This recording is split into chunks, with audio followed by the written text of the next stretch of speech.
Voilà. Les électeurs de Koumassi ont également voté pour élire leurs représentants à l'Assemblée nationale. L'ambiance dans les bureaux de vote avec notre reporter Hugues Hervé Blé.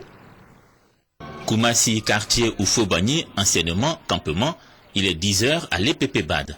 Un constat s'impose ici à nous, d'ailleurs le même que nous avons fait partout où nous sommes déjà passés, il y a peu d'affluence. Dans ce centre a voté la tête de liste du RDR Cissé Ibrahima. Mesdames Traoré Adjaratou et Dialoma sont avec lui, les candidats du RDR à Koumassi.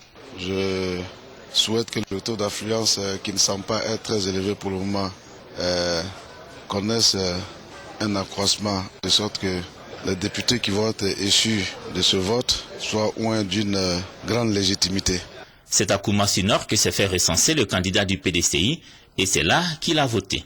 Indoyi Apuremont a accompli son devoir civique à l'école Grâce à Divine.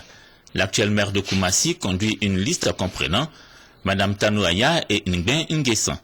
La tête de liste du PDCI à Koumassi a voté dans un centre qui, avant lui, n'a pas accueilli beaucoup de monde. C'est d'abord le plaisir d'avoir accompli un devoir civique. C'est une élection de statut de Christ. Je pense que chacun devait avoir à cœur, à travers ce vote, de faire en sorte que nous nous retrouvions pour bâtir la nation.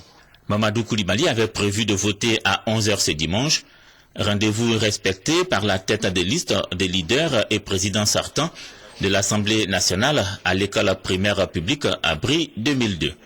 Le président des leaders n'a pas manqué de souligner qu'au-delà des résultats du scrutin de ce dimanche, le plus important pour lui reste l'implantation de son parti, mais surtout l'implantation durable de la démocratie en Côte d'Ivoire. Nous sommes obligés de continuer sur la voie de la démocratie et je suis convaincu que le vote nous conduira plus facilement à la démocratie que la guerre, que les bagarres, que les peurs et les méfiances inutiles. Le souhait de chacun des candidats en lice à Koumassi que le scrutin de ce dimanche se déroule jusqu'à la proclamation des résultats, voire après, dans une bonne ambiance qui consolide la paix dans le pays.